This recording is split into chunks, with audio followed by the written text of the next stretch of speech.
ज्ञानवापी मस्जिद मामले में उस वजू खाने को अभी अलग कर दिया गया है। किसी के आने जाने की इजाजत नहीं है। हजरात हजरात हजरात क्या होना चाहिए, इसी पर चर्चा के लिए हमारे साथ दोनों असदुद्दीन ओवैसी साहब और सुधांशु त्रिवेदी जी जुड़ गए हैं।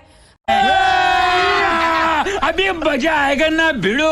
ओवैसी साहब, चाहे वो वाराणसी कोर्ट हो या फिर वो सुप्रीम कोर्ट हो, दोनों ने ही कहा कि जो हिंदू पक्ष दावा कर रहा है कि शिवलिंग मिला है, दूसरा पक्ष दावा कर रहा है कि वो फव्वारा है, उस जगह को सुरक्षित रखा जाए। ऐसे में इस बात पर आपकी नाराजगी क्यों है? आप क्यों इस पर इत्तेफाक नहीं रखते हैं, नाराजगी जाहिर कर रहे हैं?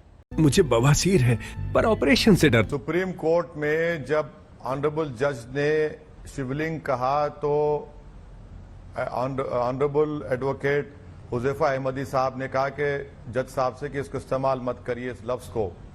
तो सुप्रीम कोर्ट के जज ने कहा कि इन द इम्प्यून ऑर्डर, माने जो इम्प्यून ऑर्डर चैलेंज हुआ है, नंबर 1। दूसरी बात यह है कि सुप्रीम कोर्ट ने यह भी कहा कि मुसलमानों के जो रिलीजियस तरीके से जो आप नमाज पढ़ते हैं जो है उसमें वजू भी शामिल है, तो वजू करेंगे उसमें हाउस में जाकर। और 400 साल से उस वजू को उस फवारे को कुछ नुकसान नहीं हुआ। और अगर ये फवारे को अगर इस तरह अगर पेश किया जा रहा है तो कल ताजमहल को बंद कर देना पड़ेगा। ताजमहल के सामने भी फवारे लगे हैं, कहां जाके बात रुकेगी फिर? ये अभी तो सिर्फ शुरुआत हुई है यार, आगे देख कहां कहां जाता हूं मैं।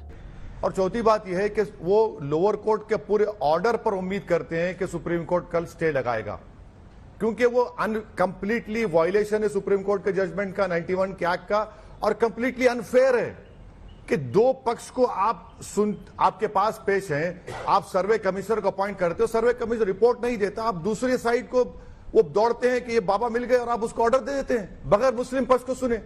इससे बड़ा बायस और अनफेयर ऑर्डर क्या हो सकता है बताइए आप? रुको जरा, सबर करो। मुस्लिम पक्ष को सुना ही नहीं गया है, जवाब दीजिए। देखिए, पहली बात यह है, मैं तो कहूंगा मुस्लिम पक्ष ये सुनने का थोड़ा समझदारी रखे। जैसे राम जन्मभूमि के समय में 12 साल तक वो लोग वादी नहीं बने थे, बाद में कुछ लोगों की गफलत में आके वादी बन गए थे। 80 के दशक में राम मंदिर के समय भी शहाबुद्दीन बुखारी जैसे लोगों ने जो कुछ किया था, जो ओवैसी जी जैसे लोग वही सब कुछ करने की कोशिश कर रहे हैं। उस जमाने में भी समाधान निकल जाता, परंतु निकालने में इंटरेस्ट नहीं है। मैं एक बात ईमानदारी से पूछना चाहता हूं कि ये 1991 के प्लेसेस ऑफ वर्शिप एक्ट की बात करते हैं। पहले तो बहुत आश्चर्य होता अंजना जी, वो सरकार जो 15 अगस्त 47 को धर्म स्थल के नाम पे इस देश का स्थल एक नहीं रख पाई, वो उसके 43-44 साल के बाद धर्म स्थल विधेयक ले आई थी।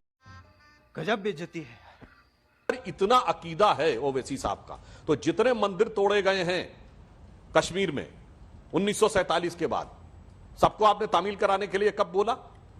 धुबरी बरपेटा में, मालदा में, मल्लापुरम में जितने मंदिर तोड़े गए, आपने किया कभी उसके लिए? ये बड़ी अच्छी बात कही आप।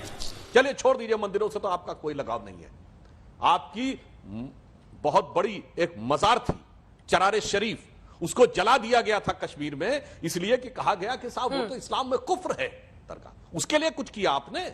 जली ना, तेरी भी जली ना।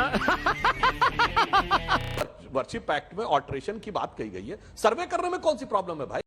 नहीं, मुझे मजाक नहीं उड़वाना अपनी चीज का, मैं नहीं बताऊंगा कि मैं अपनी वल्दियत नहीं बदलना चाहता, तो ब्लड टेस्ट करने में कौन सी समस्या है भाई? वह कसीर है। जहां से इस्लाम आया था, पूरे अदब के साथ कह रहा हूं, हद अदब के साथ, सऊदी अरब में क्या फवारे की कल्पना कर सकते थे आप?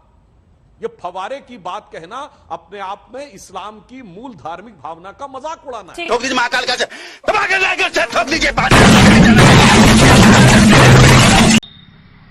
हिंदू भाइयों, शेर बनो, जवाब दो।